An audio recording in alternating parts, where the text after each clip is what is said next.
De 86 ans, il est décédé à l'hôpital Saint-Luc de Bruxelles de suite d'une longue maladie. Une de ses dernières apparitions, c'était il y a quelques mois, lorsqu'il avait reçu la visite du chef de la maison civile du chef de l'État. Voici un extrait de ses entretiens. C'est dans ce cadre que je me suis rendu à Brazzaville.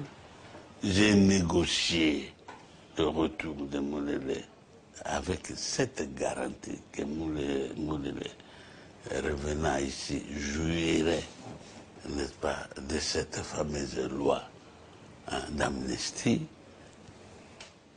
Le général Bobozo et les autres généraux sont allés chercher Moulele chez moi de force à la maison et l'ont amené à une destination inconnue. Qu'est-il devenu? Vous avez pu en parler avec le président. Qu'est devenu Moulele à partir de ce moment-là? À partir de ce moment-là, ils ont tué Moulele.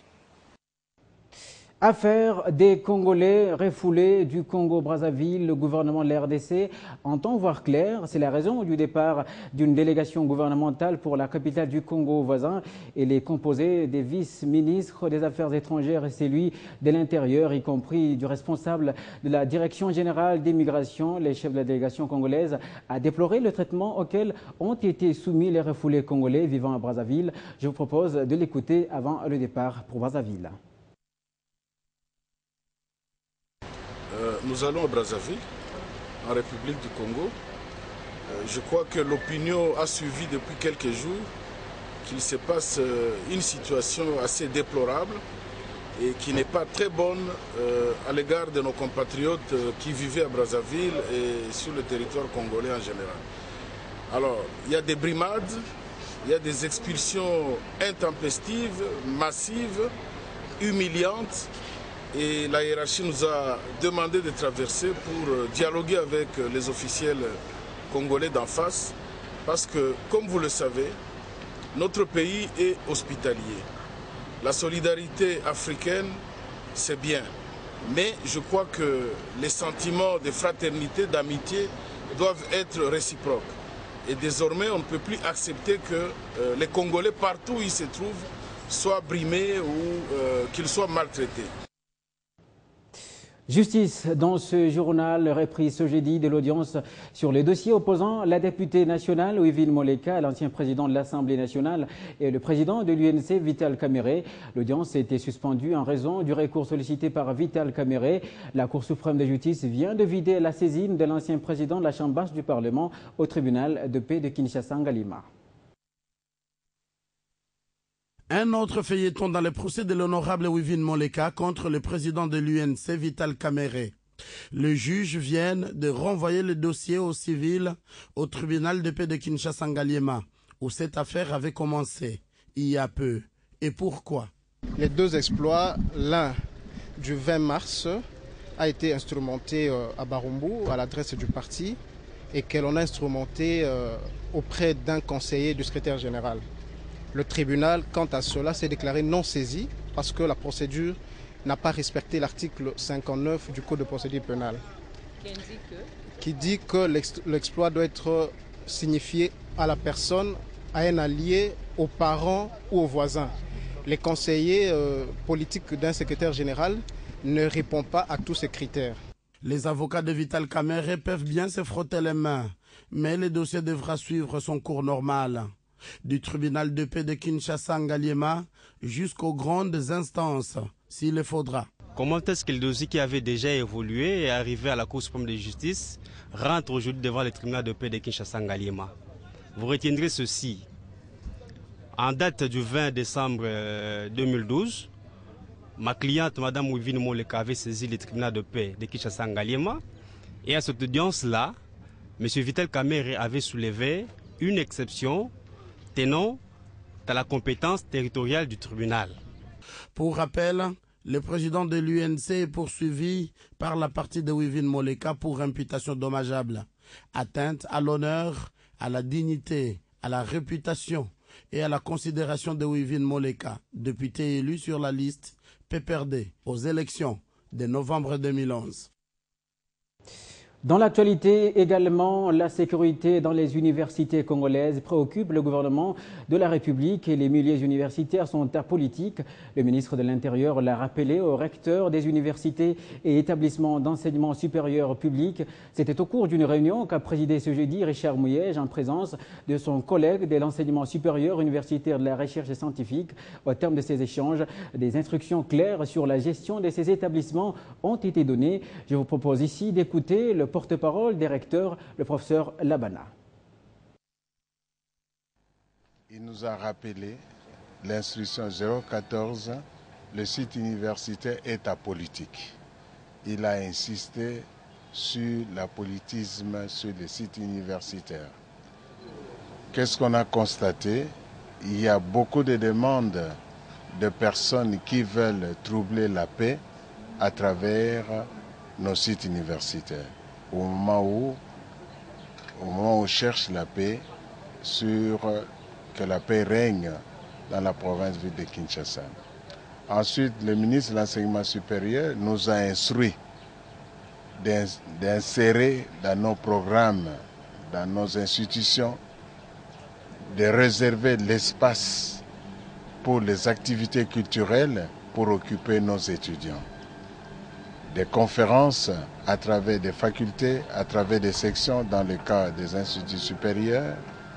Nous devons occuper ces étudiants par des conférences qui peuvent leur permettre d'approfondir ce qu'ils apprennent dans nos auditoires.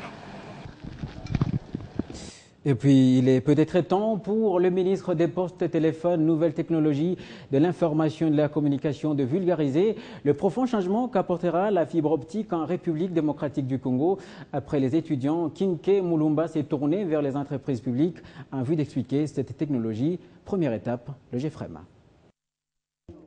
C'est dans cet immeuble nouvellement construit par le GEFREM que se tient ce séminaire sur l'apport de la fibre optique dans la révolution de la modernité. Après le passage des différents experts de la SCPT, de la RPTC et ceux de l'OGEFREM, c'était le tour du ministre des PTNTIC d'exposer sur l'impact de la fibre optique. Ont déjà signé. Il reste un seul. Des explications ont été fournies, avec images à l'appui. Ça veut dire quoi? Ça veut dire nous sommes en plein dans la société de l'information que seule permet la fibre optique et le haut débit. Donc, vous avez raison, sans la fibre optique, l'OGEFREM n'existerait pas. Sans le haut débit, l'OGEFREM n'existerait pas. On serait retourné à l'âge de la pierre taillée. Nous sommes allés humblement présenter notre module au ministre Kinke Mulumba en disant nous ne pouvons pas parler de la fibre sans que son œil expert nous oriente et nous conseille. Les journalistes qui ont aussi pris part à cette séance ont voulu en savoir un peu plus sur la proposition du ministre de faire vendre la carte SIM à $50 américains. L'idée de mettre un prix sur une carte SIM est une idée qui a fait son chemin, qui est une idée qui peut ne pas être pertinente. Mais jamais, jamais au ministère, au gouvernement, on a donné un prix quelconque.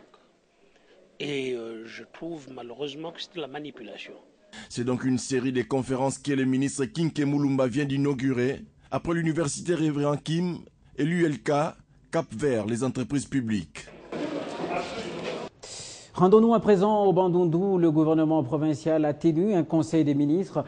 L'érection d'un monument et la débaptisation d'une avenue au nom de Kester Emenea sont les deux décisions importantes sorties de cette rencontre.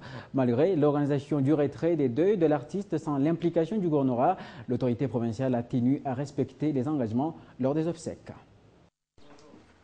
Nous sommes à Bandunduville. Et cette rencontre, c'est le conseil des ministres du gouvernement provincial. Au cours de cette réunion, des décisions ont été prises en rapport avec le retrait du deuil de l'artiste musicien King Kester Emenea.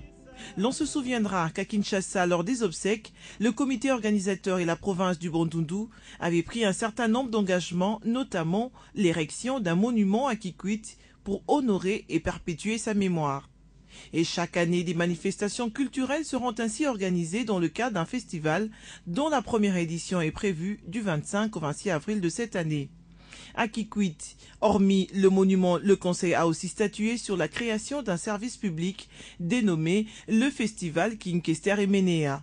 Promouvoir et d'encourager la création artistique dans les domaines de la danse et de la musique moderne. De favoriser et d'encourager l'émergence des talents dans ces domaines. De favoriser les échanges interculturels au niveau tant local, provincial, national qu'international, et de consolider l'union entre les peuples. D'organiser enfin des manifestations foraines et scientifiques.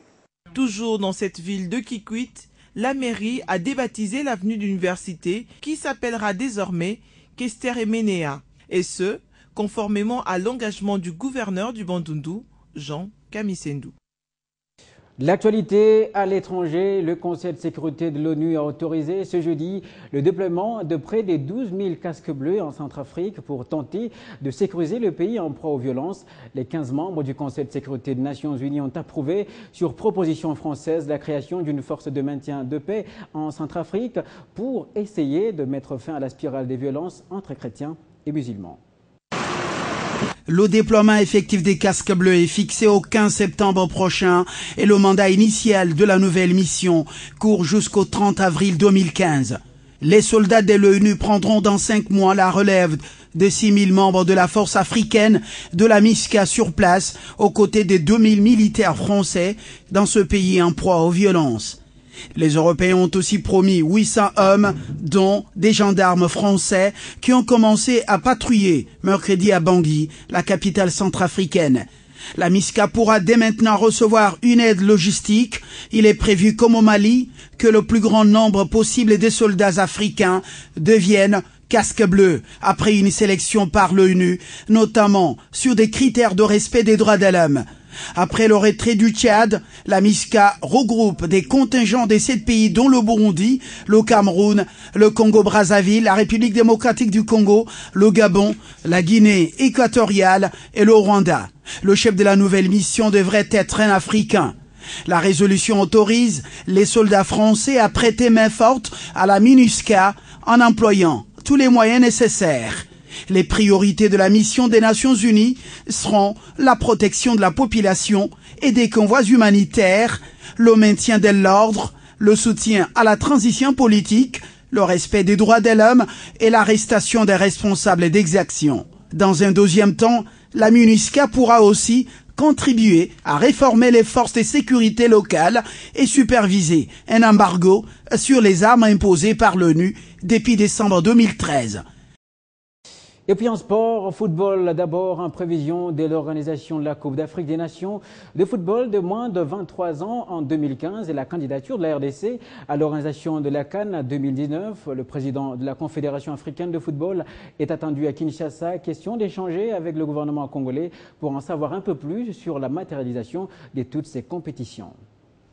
Le président de la Confédération africaine de football en RDC, c'est plus que certain s'il faut s'en tenir aux déclarations du secrétaire général au sport, Barthélemy Okito. À Kinshasa, Issa Yatou va échanger avec le gouvernement congolais et des préparatifs de l'organisation de la CAN des moins de 23 ans, déjà attribuée à la République démocratique du Congo, et de la Coupe d'Afrique des Nations 2019 que la RDC tient à organiser. Je vous informe que le président Issa Yatou va arriver ici, à Kinshasa, entre le 11, 12 et 13, le Premier ministre va les recevoir et certainement ils vont parler de l'organisation des championnats I-23 en RDC et le championnat d'une CAN parce que le chef de l'État tient à donner un cadeau aux Congolais pour l'organisation de ces championnats I-23 et surtout une CAN en République démocratique du Congo. Et certainement, il sera aussi question d'évaluer d'une manière ou d'une autre les avancées des travaux de réhabilitation des sites choisis pour abriter, dans un premier temps, la CAN U23.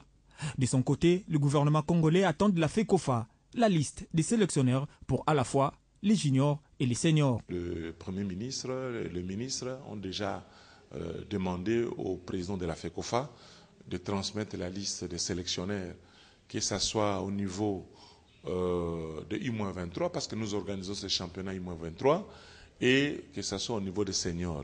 De même qu'il s'est prononcé sur la liste des sélectionneurs, le gouvernement congolais devrait également se prononcer sur les salaires à attribuer à ces entraîneurs qui voudront bien de la RDC. Taekwondo, l'Union des fédérations d'Afrique centrale va organiser en ce mois d'avril son championnat de la spécialité zone 4. La RDC est partie prenante à cette compétition dans les deux versions avec 20 catégories sur les 36. Encore